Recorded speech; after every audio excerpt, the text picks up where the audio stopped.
Student, I am प्रीति सिंह। एक बार फिर से आप सभी का मोस्ट वेलकम हमारे अपने यूट्यूब चैनल प्रीति सिंह पर। पिछले क्लास में हम लोगों ने पढ़ा था फंडामेंटल राइट मूल अधिकार आर्टिकल 12 से लेकर 35 तक भाग 3 में, जो वहाँ कंप्लीट हो चुका था। आज हम लोग पढ़ेंगे राज्य की नीति निर्देशक तत्व DPSP directive principle of state policy. Fundamental right में क्या था, उसकी परिभाषा थी कि जो हमसे कोई छीन ना पाए। फंडामेंटल राइट जो ना कोई जनता छीन सकती है, ना ही सरकार छीन सकती है। और DPSP में क्या कहा गया है कि DPSP के हनन हो जाने पर हम लोग कोर्ट नहीं जा सकते, न्यायालय में अपील नहीं कर सकते हैं। और जिस प्रकार भाग 3 जो मूल अधिकार है उसको जनता से सरकार नहीं छीन सकती, ठीक उसी तरह DPSP को जनता सरकार से नहीं छीन सकती है। DPSP में कहा DPSP बहुत ही इम्पोर्टेंट था, इसलिए जब अपना संविधान लागू हुआ तो सरकार के पास इतने संसाधन नहीं थे कि वह इन्हें उपलब्ध करा सके, इतने धन नहीं थे कि वह इन्हें उपलब्ध करा पाए। इसलिए इसको DPSP में कर दिया गया कि ये राज्य सरकार की इच्छा पर रहेगा। राज्य सरकार चाहे तो दे, अदरवाइज ना दे, तो जनता उसके लिए वाद विवाद ना कर पाए। अब बात करें, जैसा कि आप लोग जानते हैं कि इंडियन कॉन्स्टिट्यूशन भारतीय संविधान कई देशों के संविधान को पढ़कर बनाया गया है। तो फिर हम जानेंगे DPSP कहाँ के संविधान से लिया गया, तो ये आयरलैंड के संविधान से लिया गया है। आयरलैंड स्पेन से लाया था और स्पेन ने इसको खुद बनाया था अपने संविधान में।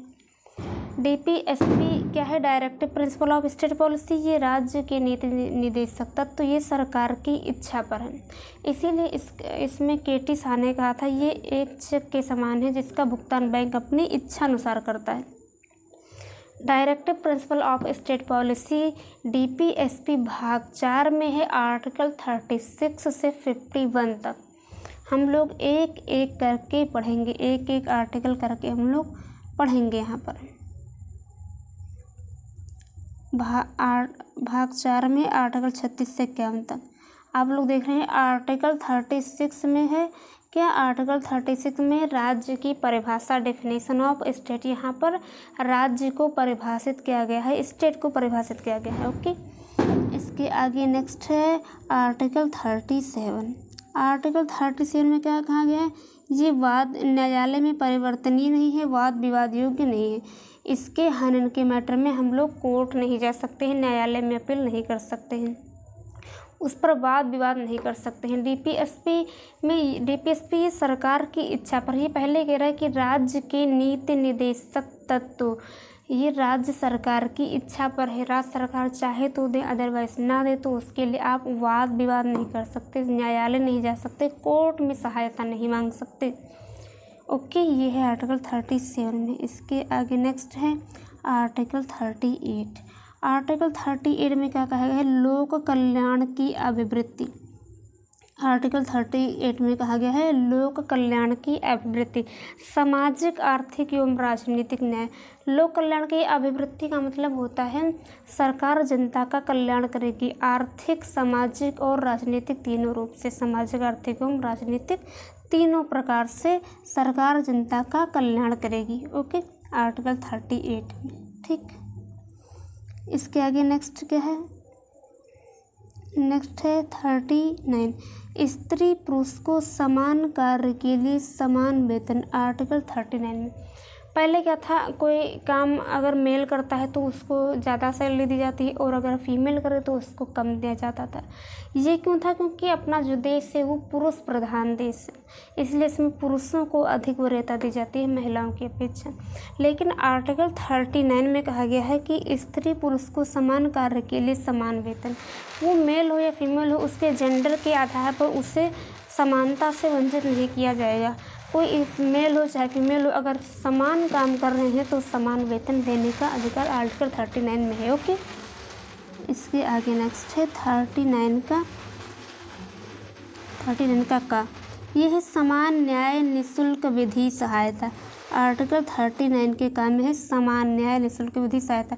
ये जब 42nd कॉन्स्टिट्यूशन अमेंडमेंट 42वां संविधान संशोधन 1978 में हुआ था।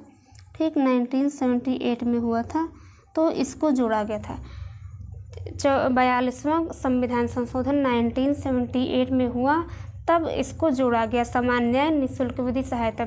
इसका मतलब होता है कि निःशुल्क विधि सहायता का मतलब बिना किसी चार्ज के, बिना किसी शुल्क के समान रूप से न्याय देना, सबको समान रूप से सबको न्याय देना। निःशुल्क मतलब बिना चार्ज के सबको समान रूप से न्याय देना। ओके, इसके आगे नेक्स्ट है आर्टिकल 40। इसमें कहा गया है ग्राम पंचायतों का गठन। आर्टिकल 40 में कहा गया है ग्राम पंचायतों का गठन। इसमें दो लोग थे, गांधी वर्सेस अंबेडकर। गांधी जी ग्राम पंचायत के पक्ष में थे और अंबेडकर साहब इसके विपक्ष में थे। गांधी जी का मानना था कि ग्राम पंचायत रहनी चाहिए और अंबेडकर साहब का मानना था कि ग्राम पंचायत नहीं रहनी चाहिए। फिर एट लास्ट हुआ क्या कि कहा गया कि जिसको ग्राम पंचायत अच्छी लगी वो ग्राम पंचायत रखे और जिसको ना अच्छी लगी वो ना रखे। तो कुछ जगह पर ग्राम पंचायत है और कुछ जगह पर नहीं है। ये था आर्टिकल 40। आर्टिकल 36 से 40 तक हम लोगों ने पढ़ा DPSP और ये है आर्टिकल 36 से 51 तक। इसके आगे हम लोग पढ़ेंगे नेक्स्ट वीडियो में। बाय बाय, टेक केयर, जय हिंद।